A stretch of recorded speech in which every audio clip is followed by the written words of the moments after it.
Judith Gociol es periodista e investigadora. Junto a Hernán Invernizzi escribió Un golpe a los libros y Cine y dictadura, dos obras claves para pensar la represión a la cultura durante la última dictadura militar. Es curadora de muestras de libros, historietas y humor gráfico. Gociol forma parte de la Biblioteca Nacional. Allí inició, hace más de 10 años, un trabajo de documentación y archivo de editoriales emblemáticas de nuestro país, el Centro Editor de América Latina y Eudeva. Escribió la biografía Boris Spivakov, el señor editor de América Latina. Bueno, Judith, junto a Hernán Invernizzi realizaste una investigación que es clave para hablar de la censura a la cultura en dictadura. Se publicó en el año 2002 bajo el nombre Un golpe a los libros y nos preguntamos cuál fue la importancia de la publicación de ese libro en ese momento y cómo fue que decidieron indagar en esta temática ustedes. En principio yo en ese momento estaba trabajando en lo que son las bibliotecas de la ciudad en Buenos Aires y él estaba trabajando, Hernán, en la Defensoría del Pueblo. Nosotros no nos conocíamos hasta ese momento. Para un aniversario del golpe, en las bibliotecas empezamos a pensar con el equipo con el que yo trabajaba, bueno, qué podíamos hacer para recordar lo sucedido en la dictadura. Y se nos ocurrió que podíamos empezar a averiguar con qué había pasado en las bibliotecas de la ciudad, porque nosotros cuando hicimos la investigación pensamos, nos preguntamos un montón de veces, más allá de para difundir estos materiales, cuál era el sentido de hablar de la persecución a los libros, porque con todo lo importante que para todos nosotros son los libros, nosotros decíamos, bueno, frente a la vida de una persona, ¿qué se prioriza? Obviamente la vida, frente a la apropiación de un bebé.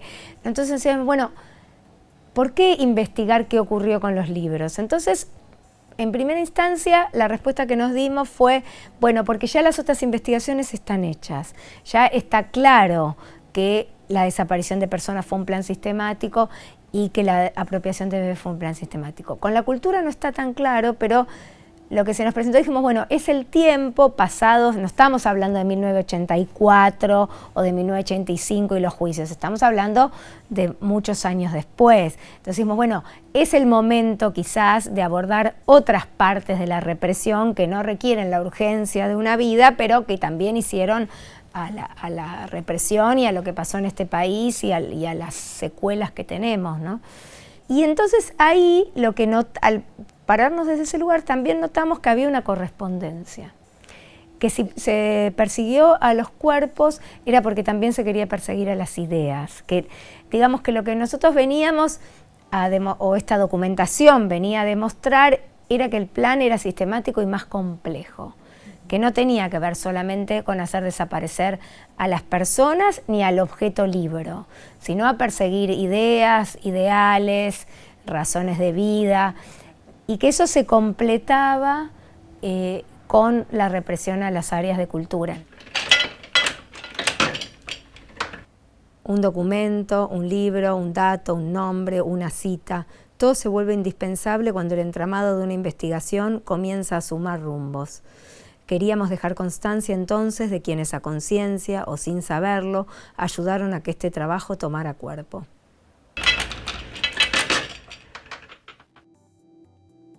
Judith, después te dedicaste a una investigación de lo más profusa sobre la historia del Centro Editor de América Latina y también sobre la biografía de su director, que es Boris Spivakov.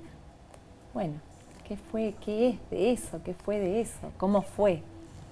Y fue parte derivada de lo otro, digamos, ¿no? De lo que en Un golpe a los libros era un capítulo que me había llevado a mí, porque ese capítulo en particular lo investigué yo, a conocer a mucha de la gente del Centro Editor, Amanda Tubes a la cabeza, por supuesto, y entonces en algún momento yo había propuesto a la biblioteca, yo no trabajaba en la biblioteca, En verdad, Amanda me dijo, a nosotros, los del Centro Editor, nos gustaría que los libros quedaran, que nuestras bibliotecas quedaran en algún lugar público.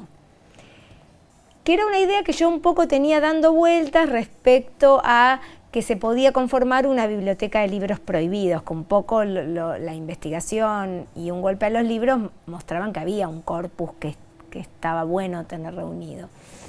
Y después los proyectos van como creciendo, porque bueno, en la interacción con la gente y con los libros fue tomando cada vez más dimensión, y lo que iba a ser inicialmente una biblioteca de libros prohibidos terminó por conformarse, de centrarse en el Centro Editor de América Latina y en Eudeva y en Abril en menor medida, un poco siguiendo el derrotero de las personas que habían participado y de la biografía de Spivakov, ¿no?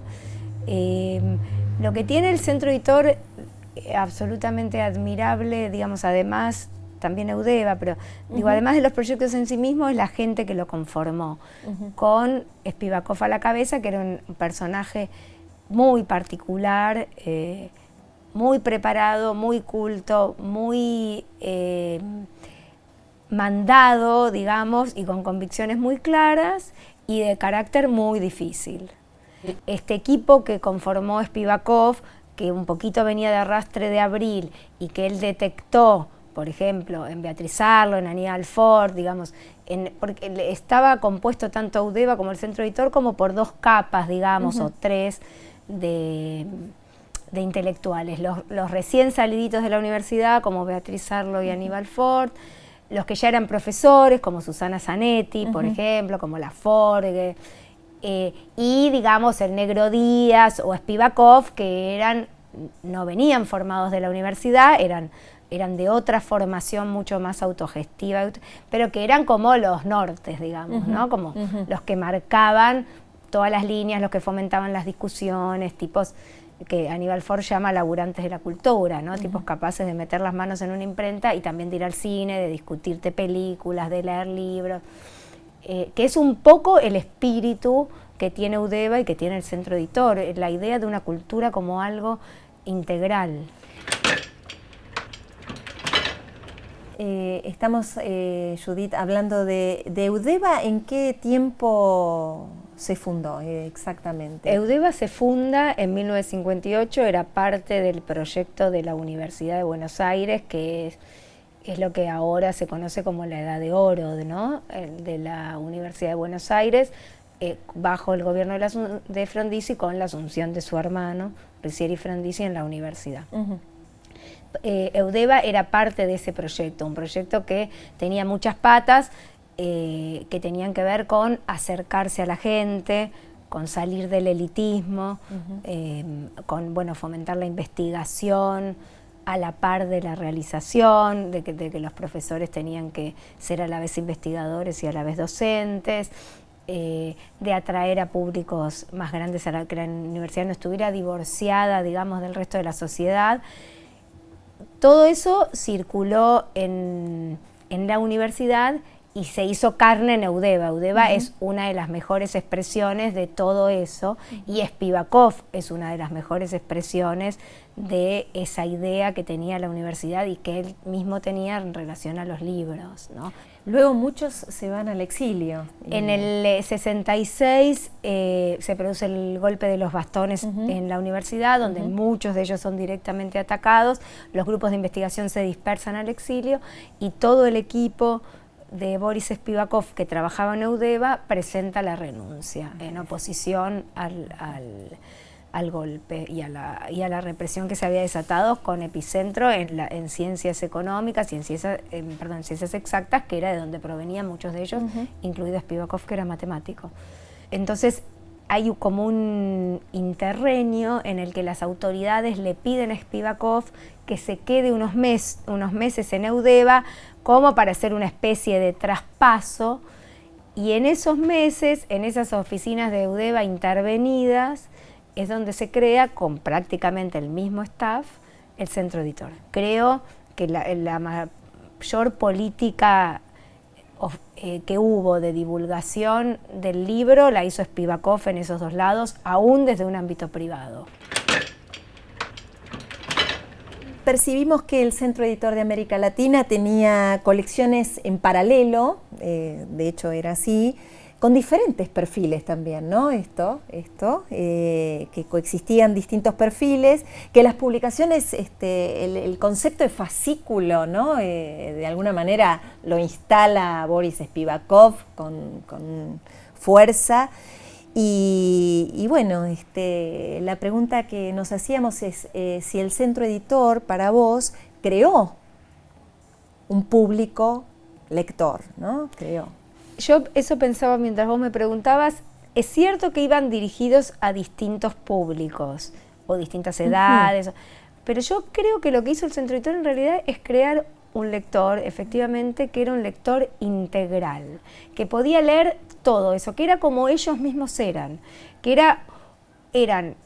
provenían, por ejemplo, Spivakov de las ciencias exactas, y sin embargo era un lector voraz de literatura rusa, por decir un ejemplo, de ideas de izquierda, proveniente de una familia judía, que además iba al cine, que además se interesaba por el teatro y que además tenía unas libretitas donde anotaba cuánto había lanzado de cada fascículo, cuánto había salido, cuál era su costo, cuándo lo iban a entregar de la imprenta, cómo estaban, y recorría él mismo los kioscos del centro viendo a ver cuántos fascículos había, si estaban o no, porque había como también un sentido iluminista del conocimiento, ¿no? Spivakov, y yo creo que en general todo el grupo que lo acompañó, estaba convencido que un libro era capaz de contenerlo todo, y si no era un libro eran dos, y si no eran dos era una serie, pero que el conocimiento podía asirse, podía entrar todos en unos libros, vos como lector los podías leer,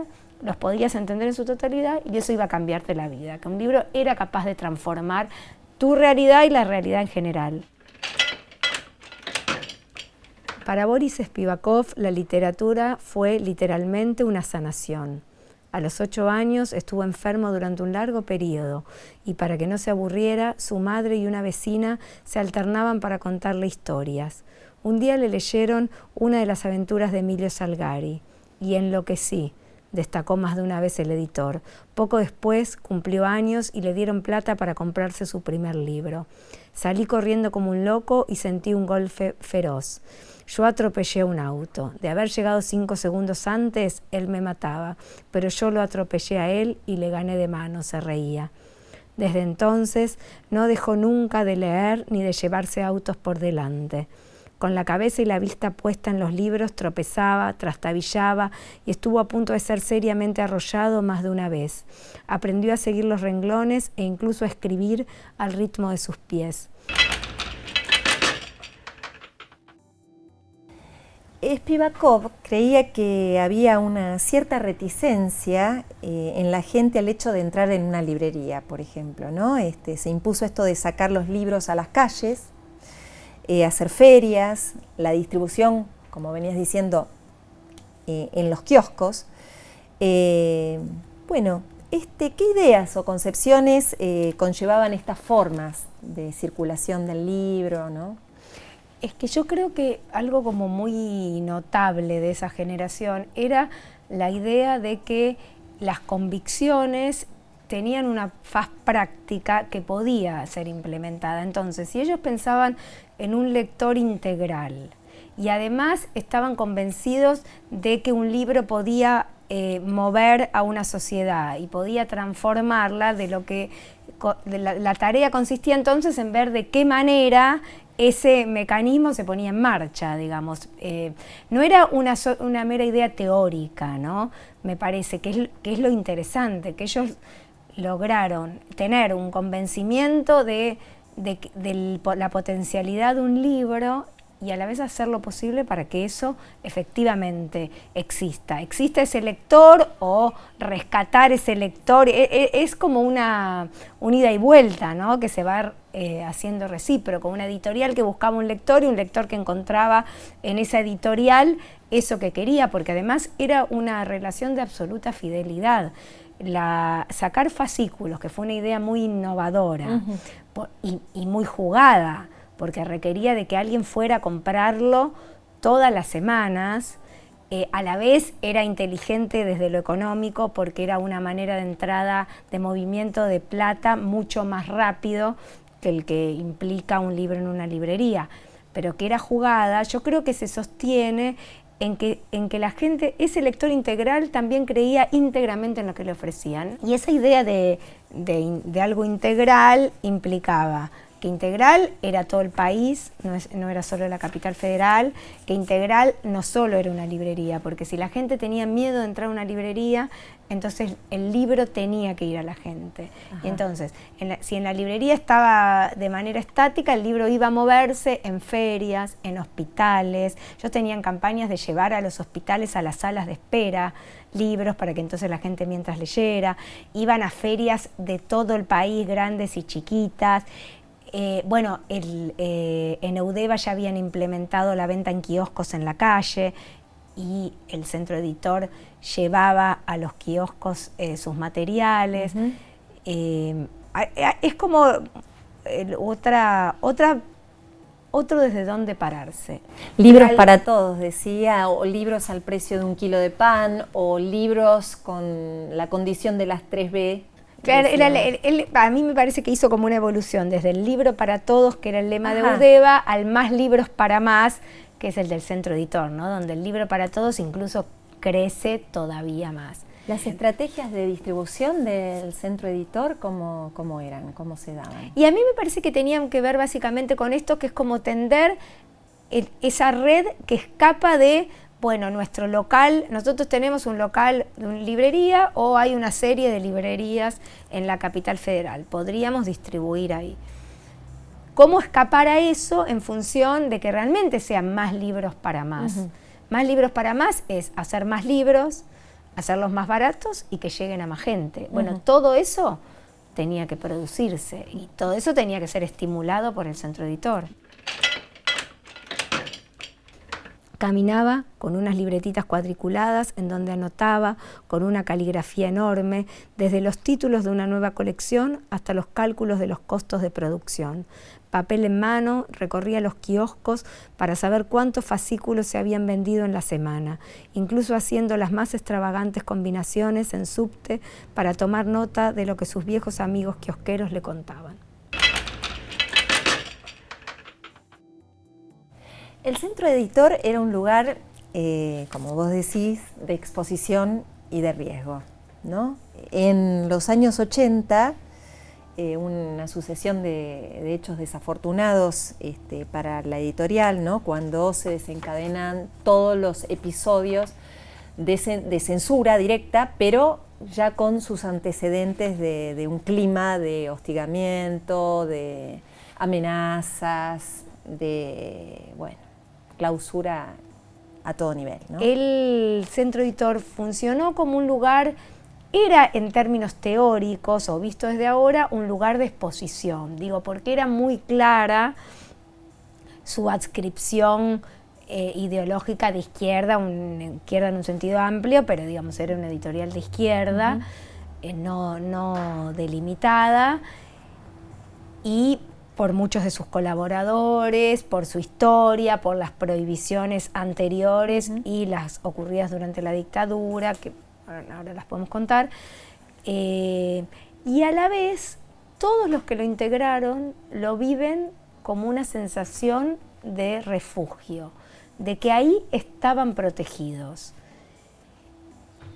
Es una sensación difícil de entender, como por qué una editorial a la que se le prohíben los libros y se los quema públicamente es un lugar seguro.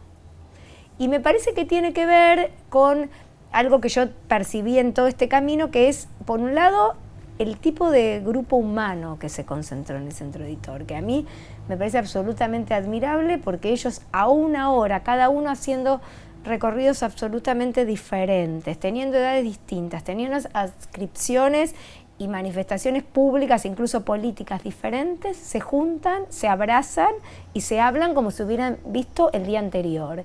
Y eso va desde una directora de colección a el jefe de producción, que en concreto le funcionó como un refugio por eso y porque además personas que no tenían posibilidad de trabajar en otros lados, por ejemplo Miguel Palermo, que él había sido echado de la universidad, él trabajaba en el Museo de Antropología, despedido por gremialista de la universidad, quien le dio refugio y trabajo y un sueldo, sea de la cantidad que fuera, que era bastante poca, fue Spivakov.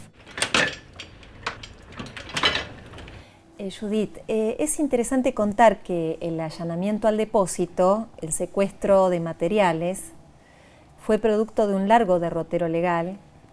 Decimos legal entre comillas porque hablamos del comienzo de la década del 80, aún con un gobierno de facto. ¿Qué nos podés contar de esta causa judicial a la que accediste, a la que accedieron en el momento preciso de la investigación, de esta causa impulsada por el juez de la Serna de acá de la ciudad de La Plata? La causa se inicia en 1978 con la entrada de un inspector municipal a los depósitos del Centro Editor, uno de los cuales estaba en Avellaneda, por eso la causa remite hacia esta zona. Eso iba a ser una inspección ordinaria y ese inspector descubre material, digamos, entre comillas, peligroso a ojos de la dictadura. Entonces, todo ese material es requisado, sacado de los depósitos, comienza en ese depósito, pero después se hacen recorridos por otros depósitos que tenía incluso en Capital el Centro Editor, y se abre una causa judicial.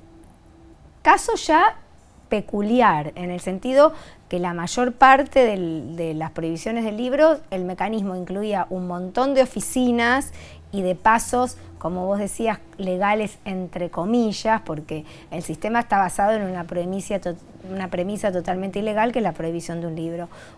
Aceptado eso, dado eso como verdad, después se seguían determinados pasos que eran los que ordenaba esa supuesta ley, digamos. De hecho, los decretos de prohibición dicen que el libro se prohíbe por atentar contra la Constitución Nacional.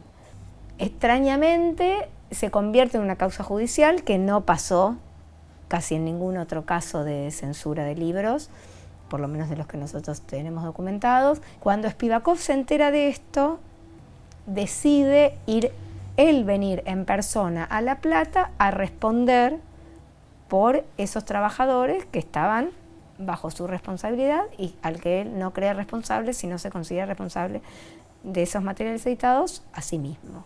Spivakov se presenta, se hace cargo de ser el único responsable y no le pasa nada, vuelve a su casa y liberan a las personas presas.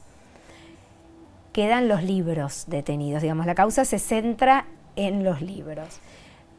Lo que el abogado le había aconsejado a Spivakov era que él argumentara, bueno, esto de que era el único responsable liberaba a las personas. En relación a los libros, le dijo que argumentara que ese era material viejo que iba a ir a rezago, es decir, que se iba a destruir, que lo tenían en los depósitos, pero porque tenía que pasar el proceso de llevárselos y que fueran destruidos, convertidos en pulpa de papel, que es lo que pasaba con los libros cuando no tenían otro destino.